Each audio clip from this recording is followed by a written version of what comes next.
H equals 0 is a Metroidvania releasing on January 5th. Set in a distant future in a world run by artificial intelligence, still running their routines even though there are no humans who need them. I like that premise. I think it's a cool idea to explore a post-human world run by AI, so it'll be interesting to see where they go with the plot. You play as a little android on a mission to deliver a payload somewhere. The game looks really fun and looks to be a mix of exploration, platforming, challenges, and combat.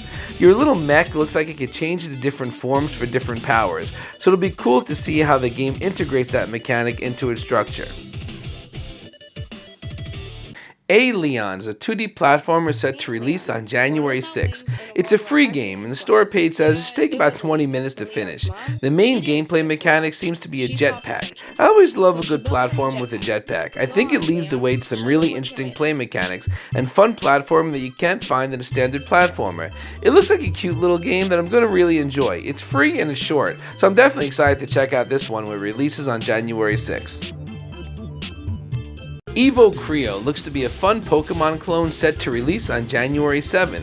From the looks of it, Nintendo will have a new person to sue and maybe take some of the heat off of Pal World. There are over 170 creatures to capture, and the gameplay seems to be very reminiscent of the Game Boy classics with a nicer graphical style, and it looks like there's some cool mechanics that have you riding on top of your monsters and maybe interacting with them in different ways to solve environmental puzzles. I don't usually play games like this, but this one looks cool, and I'm a lot more like the classic Pokemon that I played back in the day than some of the newer stuff, so it might be worth checking out. Death Machine is a Metroidvania set to release on January 6th. I absolutely love the visual of this game. Just check out this trailer. The visual style reminds me a lot of Slain, which is one of my favorite indies, with a very unique graphical style that really brings to life some dark gothic environments. The bosses here look absolutely fantastic. The artwork is both terrifying and gorgeous, and I can't wait to stare down some of these creatures. And while it's not a roguelite, which I am happy about, there does seem to be an item system with procedural generation used to power up your character. This one looks fantastic, and I can't wait to give it a shot. Pneuma looks to be a fun action RPG, kind of in the spirit of Diablo, but with a little more emphasis on fast-paced combat. This game released on January 6th and has you exploring 7 worlds, each inspired by the 7 deadly sins, and squaring off against mobs and enemies to gain enough power to take out each one of these demonic hellspawn. The combat looks to be pretty fast and fun, with an emphasis on different abilities and wide combat variety. Run Quad Run looks to be a really unique precision game where you play as a square, navigating top-down environments, avoiding a ton of different obstacles. There is something about this game that really intrigues me. It almost looks like a precision platformer, but there's no platforming and no jump. Instead, you're just navigating these overhead levels filled with spikes, hazards, laser beams, all in an attempt to make it to the finish line as fast as you can. This game released on January 8th, and I'm definitely excited to give it a shot. It looks like something a little different, but I think I'm really going to enjoy it.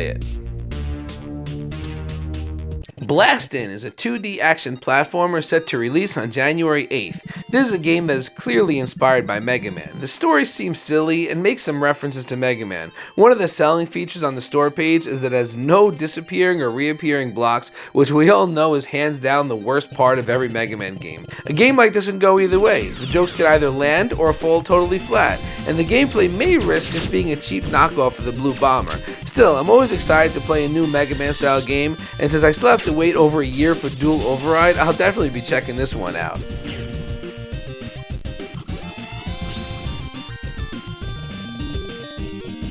WTF Am I Playing is a retro first-person shooter that just looks completely wild and is honestly hard to describe other than with the acronym WTF.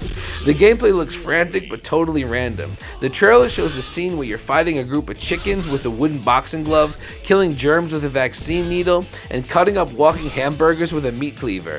It just all seems totally wild. I'm not really sure what to make of it, but it looks fun, frantic, and unique, so it may be worth checking out for some quirky shooting experiences. Big Hops is a 3D platformer that is releasing on January 12th. This game looks absolutely fantastic. You play as a little frog whose main mechanic seems to be using his tongue as a grappling hook. I love a good grappling hook in a video game, and this one looks to be really fun. You could also climb walls, and you get a bunch of tools that could be used to extend your movement options. The trailer shows the main character doing things like planting mushrooms to be used as a trampoline and throwing zip lines across the walls to make a type rock. This game looks really fun. The graphics are gorgeous and the mechanics just look great. This seems like a must play for cutesy fans of 3D platformers. b.i.r.d is a 2.5D rhythm platformer that has you playing a cool looking little bird in some pretty awesome looking environments. I love the visual style of this game, and it seems like your bird could flap around and fly everywhere, and it looks like he's going to need to, as the obstacles in this game seem wild and come at you from every direction. All the obstacles are timed to music, so you can use the beat to anticipate what's going to happen next and figure out the best way to dodge them. Looks like a great game with a beautiful visual style and a potentially rockin' soundtrack.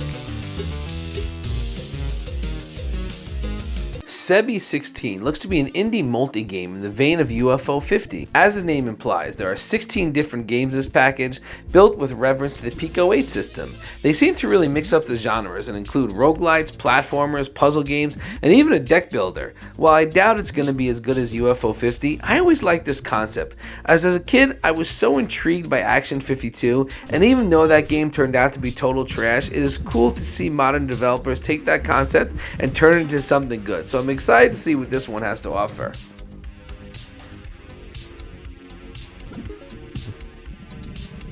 One can never have enough grappling hooks in their video games. Gooey is a 2D platformer that seems to be heavily reliant on a grappling mechanic, which, like I said before, I always love.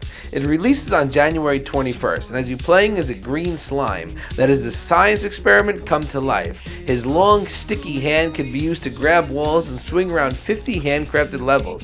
The physics of this game look really fun, and looks to be some cool movement options around this grappling mechanic.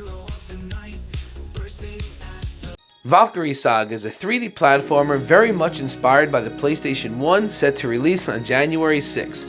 The graphics do a great job of capturing the magic and nostalgia of the original PlayStation, and the movement mechanics look to be really fun, that include air dashes and glides, almost giving off a kind of Spyro the Dragon vibe. The trailer is really short, only 15 seconds of gameplay footage. It's not much to go on, but it is enough to get me excited for what looks to be a modern take on the classic 3D platformer. Heroes Battle Awakening is a game that clearly draws heavy inspiration from Plants vs. Zombies and releases on January 28th. This game does not look like it's going to do anything different, but I'm always a fan of well-made homages to classic games I love. Plants vs. Zombies is a fantastic game, and this looks to be along those lines, only trading different plants for different mythological creatures such as minotaurs, wizards, knights, stuff like that. It doesn't seem to do too much to set itself apart from its inspiration, but what's here looks really good and well worth checking out for fans of that classic. John W. Beans is an overhead action-adventure game set to release on January 15th. This one looks really interesting. You play as a little cowboy fighting a group of reptilian creatures or aliens or something like that. I feel like it gives off kind of an Indiana Jones action movie vibe, as the trailer shows off all sorts of different obstacles and set pieces, from jumping minecarts to sailing down a high-speed river, dodging logs, and fighting enemies. It's not a great looking game, but it does have a unique visual style, which I do kind of like, and I think there's a lot of potential with this one. MIO Memory in Orbit is a gorgeous Metroidvania set to release on January 20th. This is honestly one of the most visually appealing games I've ever seen. The graphics here are superb and give Shinobi Art of Vengeance a run for the money for best looking 2D game. Gameplay looks really engaging as well. Seems like there's a lot of different movement options, some really cool platforming challenges, and great boss battles. This is one fans of Metroidvanias definitely will not want to miss. Direction Quad has you playing as a frog in an overhead action adventure game that only lets you move in diagonals. It's an interesting premise, and watching the trailer seems like there's some really cool level design at play here. They're riddled with different traps, obstacles, and it seems like anything you touch kills you instantly, but bumpers are here to help guide your little frog to the exit of each level. There's something a little unique, different, and looks to be a lot of fun. So which of these games are you picking up? Let me know down in the comments below.